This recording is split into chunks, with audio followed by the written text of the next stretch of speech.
Once again, Decoder Ring Theater presents another page from the casebook of that master of mystery, that sultan of sleuthing, Martin Bracknell's immortal detective, Black Jack Justice, starring Christopher Mott as Jack and Andrea Lyons as Trixie Dixon, girl detective.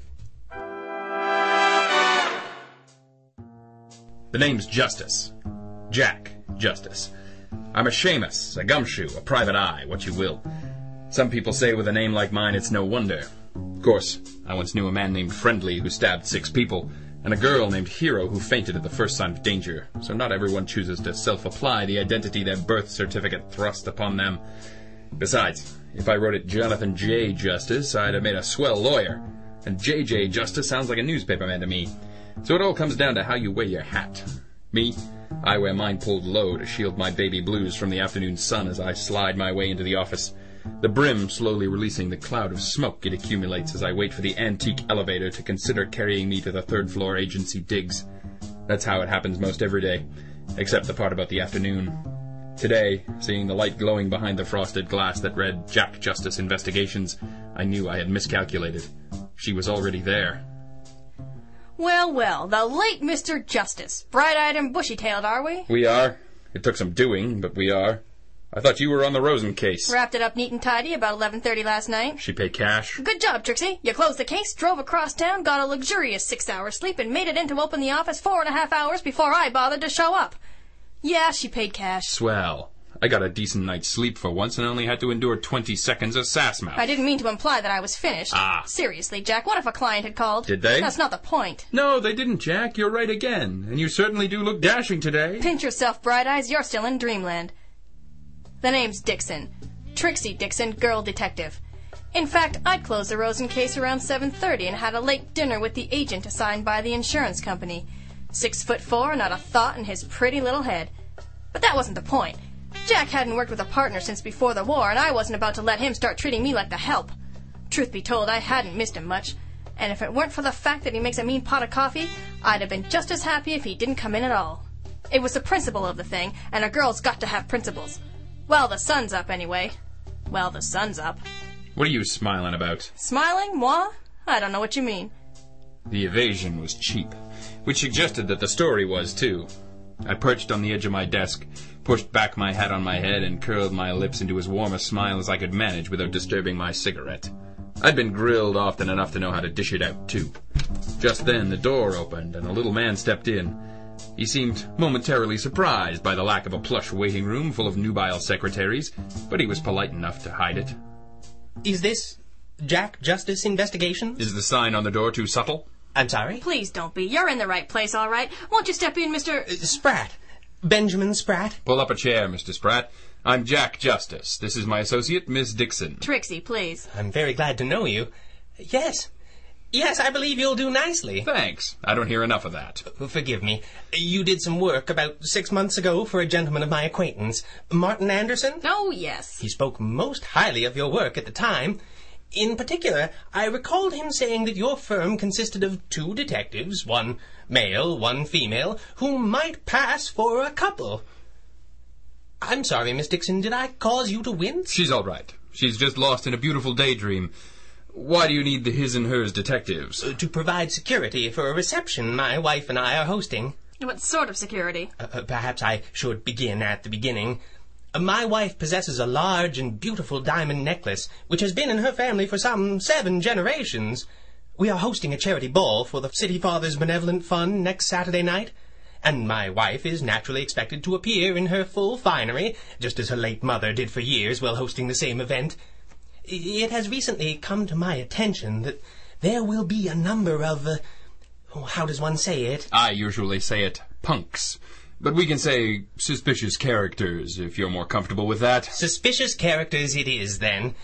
There will be a number of them in attendance, and I fear that all or one of them may be attending for no purpose other than to steal my wife's necklace. And you want us to work it instead of 6 goons with no necks. Indeed, sir, indeed. My poor wife is positively frantic at the prospect of taking her late mother's traditional role as hostess. To fill the room with burly security guards. Oh, no, it would never do. Frankly, Mr. Spratt, a thief worth his salt knows how to spot security and to strike when they're not looking. Mr. Justice and I posing as a... Couple? Yes, posing as a couple, we may have a much better chance of preventing a robbery, and be a lot less obvious about it, too. That was my feeling exactly. You will take the case, then? There are one or two contractual matters we'll have to deal with. And we'll need to rent Jack a monkey suit. Yeah, my tux is at the cleaners with Trixie's mink. Of course, I might have a mink if somebody ever came to work on time. I hope our banter doesn't put you off, Mr. Spratt. Not at all, dear boy. I think my guests could hardly help but assume you to be a bona fide man and wife. And so it came to pass that Jack and I found ourselves on the invite list for one of the swankiest parties of the year. And if blending in so the Spratts' guests didn't know we were on the job meant strolling around the room with a glass of champagne in my lily-white paw, nibbling on treats that cost more than I made in a week, well, that's a sacrifice I was prepared to make. Of course, I was going with Jack, but into every life a little rain must fall. This is off to a slow start. Relax, Squarejaw. Haven't you ever heard the term fashionably late? I had 4 brothers and 2 sisters. Fashionably late meant your dinner's been eaten. Just try to look slightly less hard-boiled, would you? I thought I cleaned up pretty good. Oh, the suit's fine, just, I don't know, grimace a little less. Don't spend too much energy impressing these society types. They're not worth it. Is that a rain cloud over my parade? Oh, no, it's just Jack. Hi, Jack. Just try to remember that we're the help. Justice, you really know how to make a girl feel like a princess. Hold the phone, Your Majesty. Recognize the suit at the door? Jack, it can't be. It's Marty Callahan. It was Callahan, all right. One of the most notorious and slippery crooks in town. Callahan was everybody's idea of the gentleman burglar. Stole only the best. Mostly paintings for an elite clientele.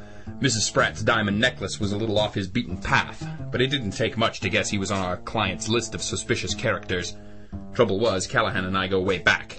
I sent him up on the only charge that's ever stuck, even if he did plead it down to receiving stolen goods.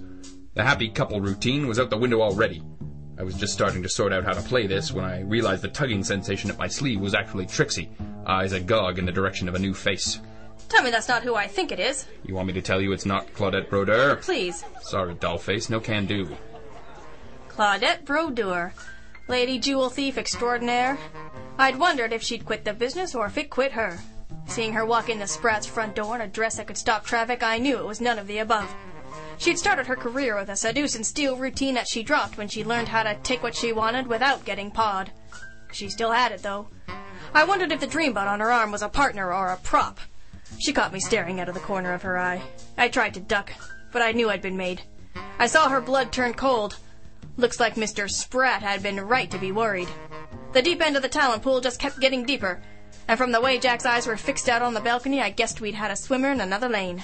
Eli Meinrich. Seller of unique and precious heirlooms by day, stealer of unique and precious heirlooms by night. Meinrich wasn't as subtle as Brodeur or Callahan, but he had a network at his fingertips that could dispose of just about anything 10 fingers could pinch, and do it without a trace. He spotted Trixie and I from across the room. He smiled and raised a glass to us. His smile was surprised but condescending. I felt a sudden urge to slap it off his face. I left Trixie to keep one eye on Brodeur and the other on Callahan and hoped they didn't move around too much and make the poor girl cross-eyed.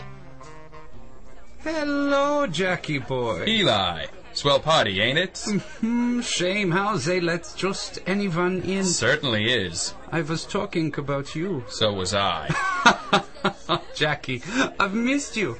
You haven't come around to see me in ages. You haven't tried to kill one of my clients in ages. You should be honored. You should be incarcerated.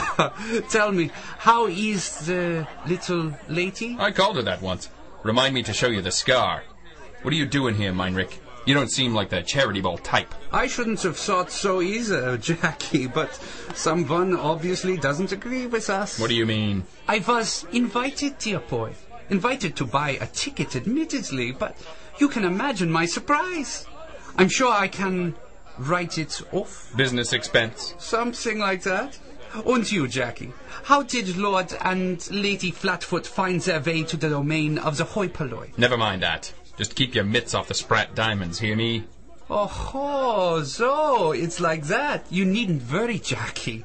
Plenty of other fish in the sea. Besides, nasty, gaudy, think that necklace. Only fit to be broken up and sold as individual gems, perhaps 6 or 7 nice tiaras might be made of it. A moot point, Eli, because I'm on the job. And while I am, nothing's going to happen to Mrs. Spratt's necklace. Hey, who turned out the lights? I had to say it. Everybody stay calm. I'm sure the lights will be back in a moment. Ah, see? There we are. Nothing at all to worry about. My diamonds! When the lights were off, someone had stolen my diamonds! Nobody move! The Spratt diamonds have been stolen! You are listening to Black Jack Justice, another fine program from Decoder Ring Theater. Whether you are listening via podcast or through one of our broadcast partners, be sure to stop by our website, www.decoderringtheater.com, for all our latest episodes, information on upcoming shows, and much more. If you enjoy these programs and wish to see them continue, please consider making a small contribution through one of the convenient PayPal links on our homepage. And please do take the time to help us spread the word. Tell a friend, post a link, or take a moment to rate or review our programs through your podcast directory or service. And remember, wherever you may roam, DecoderRingTheater.com is your address for adventure, mystery, and comedy.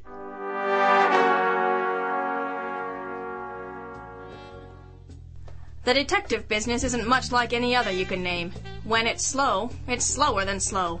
Things that have stopped dead fly past you in wave.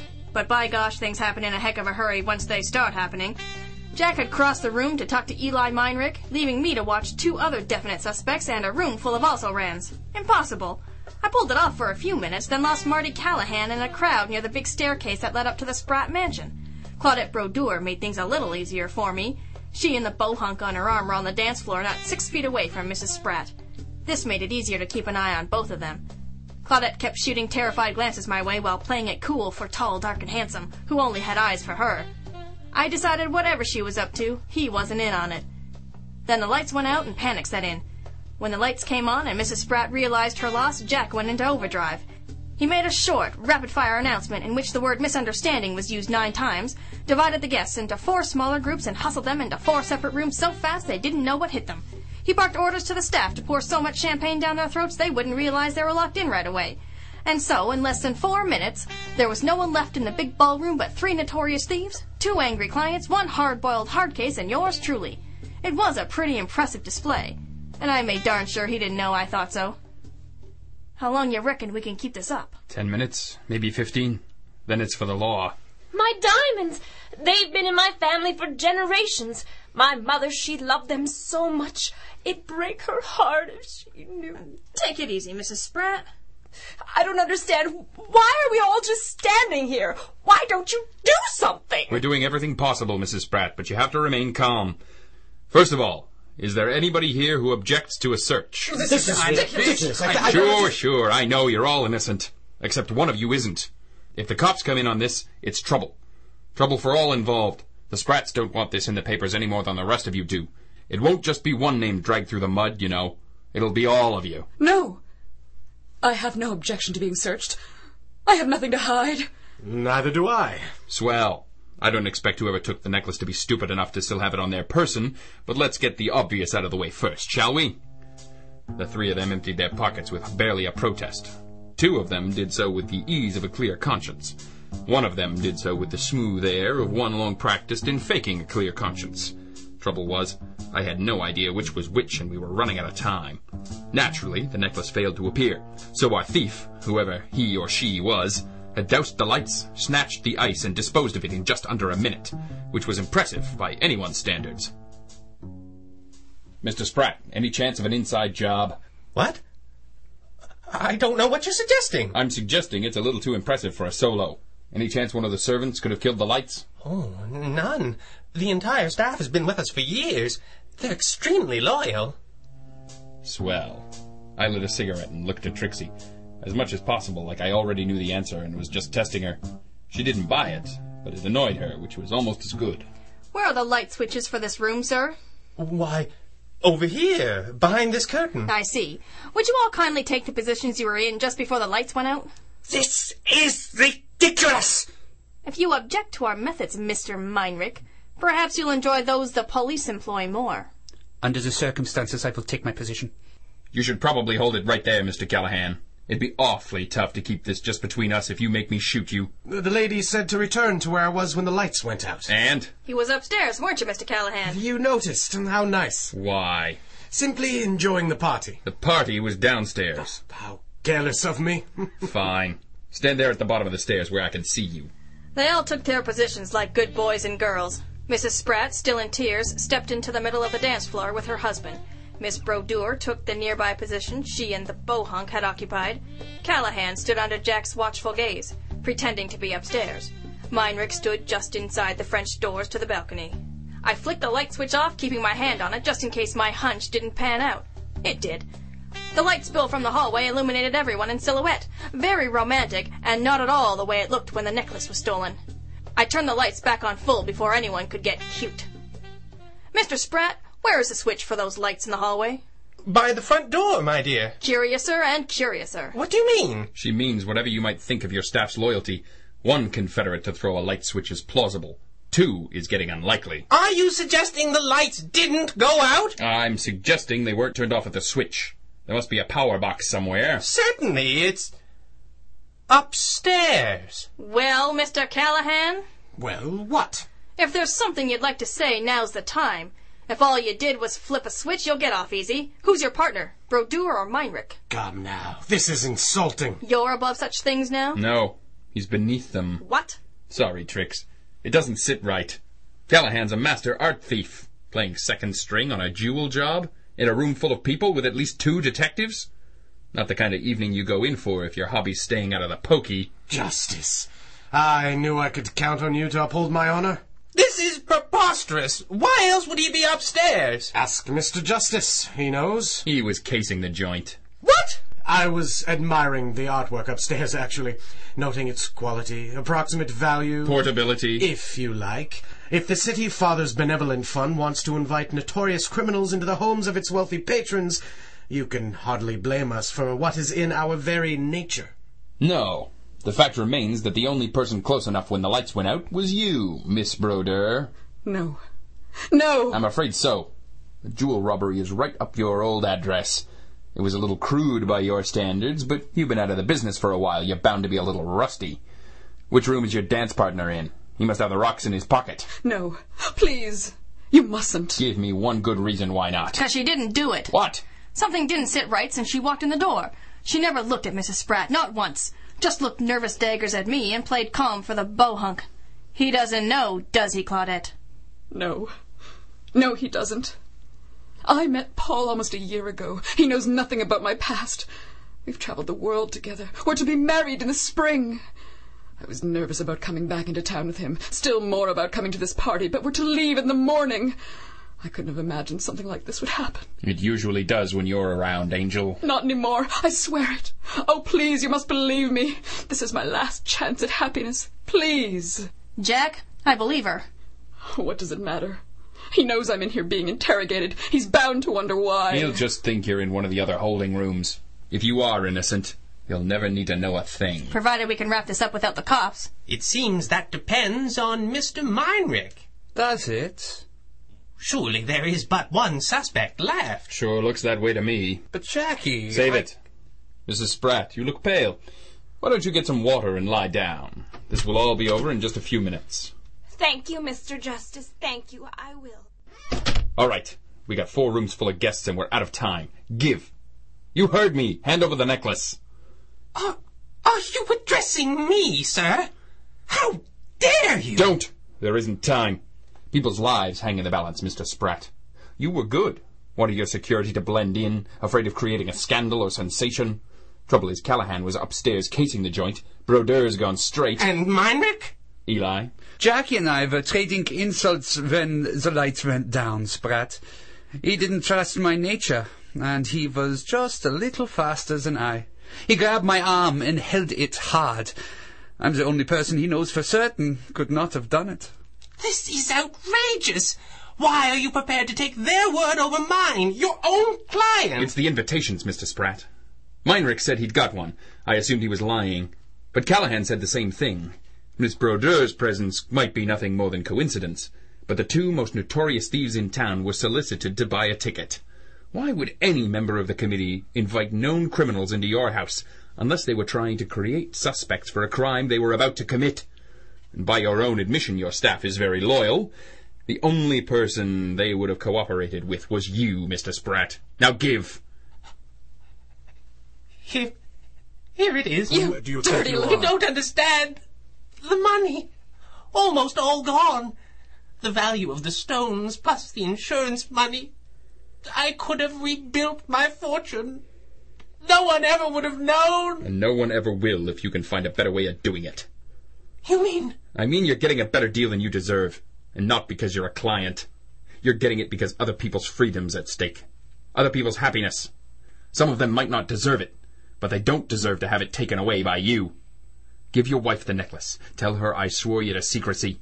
Tell your guests whatever you like. All a misunderstanding. Miss Brodeur, best of luck. Callahan, if any of these paintings go for a walk in the future, I'm coming looking for you. Eli, give me back my wristwatch. That. And Spratt, I've got my eye on you. There's a heck of a bill headed your way. Pay it. He did pay it, too. Spratt paid a lot of people in the months that followed, but people born with that many spoons in their mouths are never what you and I would call poor, and never for very long.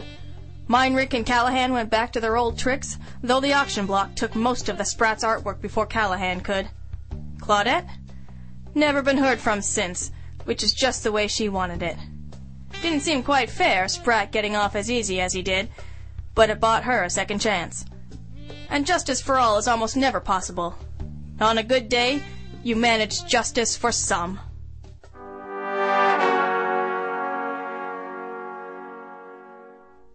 Blackjack Justice, Episode 2, Justice for Some, was written and directed by Greg Taylor and starred Christopher Mott and Andrea Lyons, with additional voices provided by Peter Nichol, Leslie Livingston, Shannon Arnold, Dave Kinniston, and Greg Taylor. This recording and the story, characters, and situations depicted within are the property of their author and creator and protected by copyright. Until next time, remember, DecoderRingTheater.com is your address to adventure.